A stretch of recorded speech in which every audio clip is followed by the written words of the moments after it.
subiu, cresceu, né? Foi para a ponta ali das prioridades. E o que a gente vê agora é exatamente isso, em relação, quando a gente olha para o ano passado e a preocupação dos conselhos para o futuro, exatamente o cenário econômico extremamente complicado que a gente está passando, né? Fala um pouquinho sobre isso para a gente. Interessante, Eduardo. Qual a semelhança entre a pandemia que você mencionou e o cenário atual pós-eleição? Nos dois casos, é incerteza. E o que mais apavora CEOs, conselheiros, é você não saber o que vai acontecer. Eu costumo dizer o seguinte, é melhor um cenário ruim, mas que você já sabe que ali na frente tem um abismo e você se prepara para o abismo, do que um cenário no qual você não tem ideia se lá na frente tem o paraíso ou o inferno.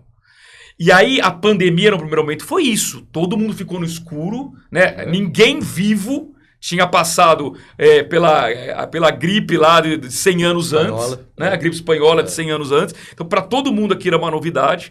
Espero que não aconteça, mas se a gente passar por outra situação parecida, certamente a gente vai lidar muito melhor com a próxima situação. Sim. Tomara que a gente, só daqui 100 anos, já não estaremos aqui, né? Agora, uma eleição também gera isso, principalmente mudança de governo. E aí pouco importa se mudou de um governo de direita para um de esquerda ou o contrário.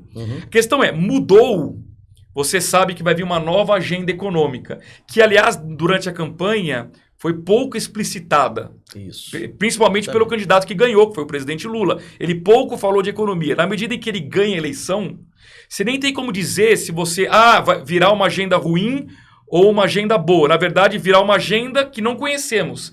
E essa incerteza acabou gerando, inclusive, muita demanda por palestras, consultorias do tipo...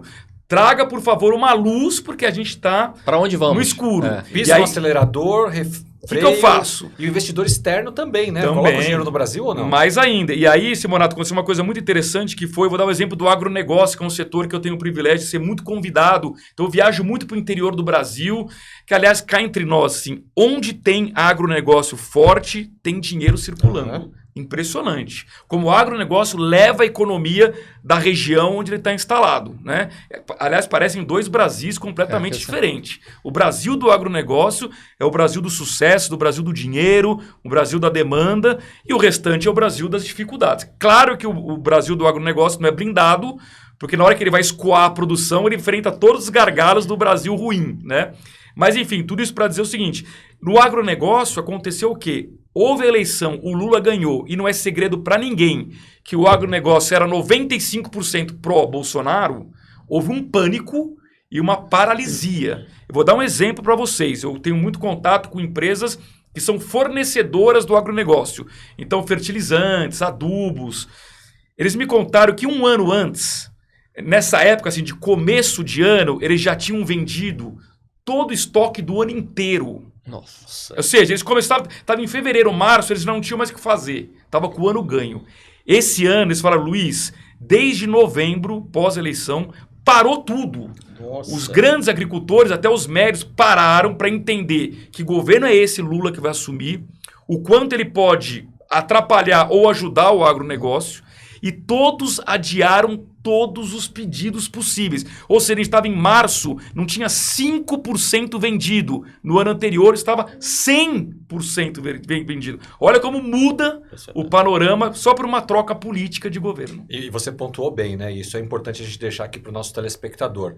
Não estamos dizendo nada sobre um melhor ou outro pior. Não. Simplesmente uma mudança de governo causa uma incerteza que impacta, seja no agro, seja em qualquer empresário. Você que está nos assistindo, talvez você também tenha freado aí os seus investimentos, até saber como é que vai ser, né, o primeiro trimestre, o primeiro semestre. E isso impacta toda a economia brasileira. Sem dúvida, é isso. Não, e aí tem uma característica bem interessante, assim como você é convidado para essas palestras, né, para que você abra a porta da esperança lá, o que vem aí na frente, né?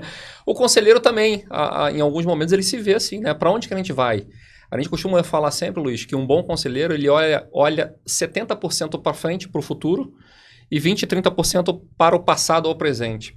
Como é que você faz para se atualizar com essas informações, para levar essas informações para o agro, por exemplo? Interessante. Eu tenho o privilégio, como eu consigo unir o jornalismo com a economia, esse meu lado mais jornalista, com a minha participação diária na Jovem Pan e na Isto é Dinheiro, com as minhas colunas, eu tenho muito contato com a notícia e com as fontes diretamente. Então, com ministros, economistas, né, secretários, governadores, presidente da República, vou muito a Brasília.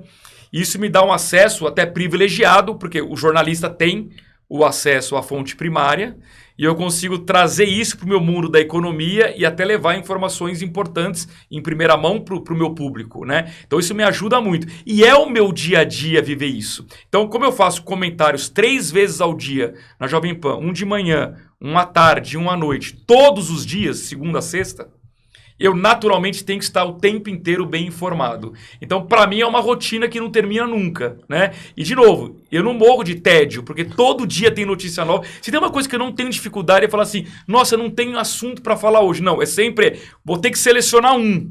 Qual? Porque tem tantos para falar, né? Então, esse é um privilégio mesmo. Ainda mais quando você mistura política com economia, aí é infinito mesmo. Agora, Luiz, já chegou em algum momento de você receber lá uma notícia em primeira mão que você fala assim, não, essa eu não acredito que isso vai acontecer ou tá para acontecer? Já teve esse momento que você fala assim, não, ou você acha que já viu de tudo?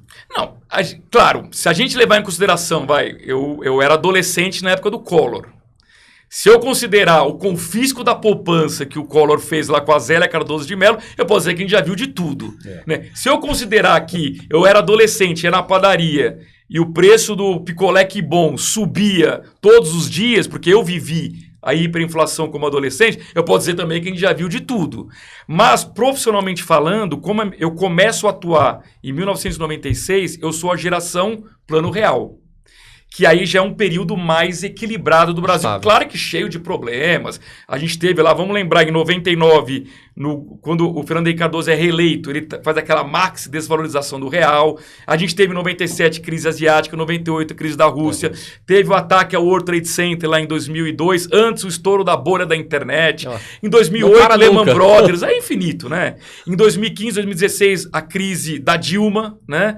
E aí até chegar agora o impeachment dela depois, Joesley Batista com o Michel Temer e mais recentemente a pandemia, que obviamente... No caso da pandemia até tem uma coisa interessante, Farias, que foi o seguinte, o governo Bolsonaro tinha como pilar da economia o Paulo Guedes, que é um economista liberal, eu também sou um economista liberal, então eu sempre gostei muito das ideias do Paulo Guedes.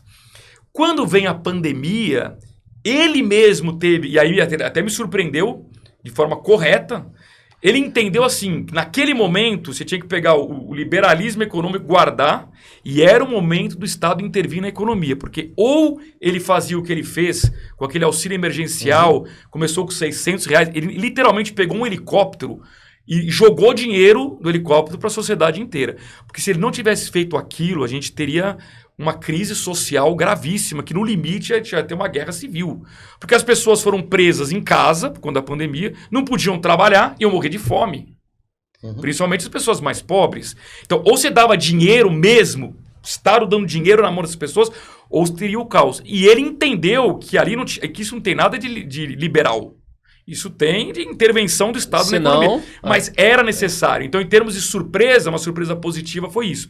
Agora, trazendo para o governo atual, a pergunta que mais me fazem na plateia, Luiz, o Brasil vai virar uma Argentina com o Lula? Eu falo, não vai. Não vai. Eu posso ter um monte de críticas ao modelo econômico da esquerda, com o qual eu não concordo totalmente. Mas daí a dizer que o Brasil vai virar uma Argentina, chance nenhuma. O Brasil não tem nenhuma chance. O que está acontecendo na Argentina? Inflação de mais de 100%. Taxa de juros de 97%, desemprego crescendo. Lá realmente o peronismo deu errado. Se perdeu. Vamos ver, vai ter eleição agora em outubro, vamos ver o que vai acontecer por lá. Agora, o Brasil não será uma Argentina, o Brasil é muito maior do que isso, e a gente torce para que o governo encontre um caminho, porque oportunidades não faltam para ganhar dinheiro aqui no Brasil. Sem dúvida. O Board Summit efetivamente vem para contribuir com isso, todo o conhecimento e aplicação. O investimento valeu muito a pena, muito conteúdo e estarei com certeza no Board Summit 2023. E esse Board Summit para mim realmente foi um divisor de águas, onde a gente pôde perceber o entusiasmo, o mote, a integração e o propósito da Board Academy. Que venha o Board Summit 2023.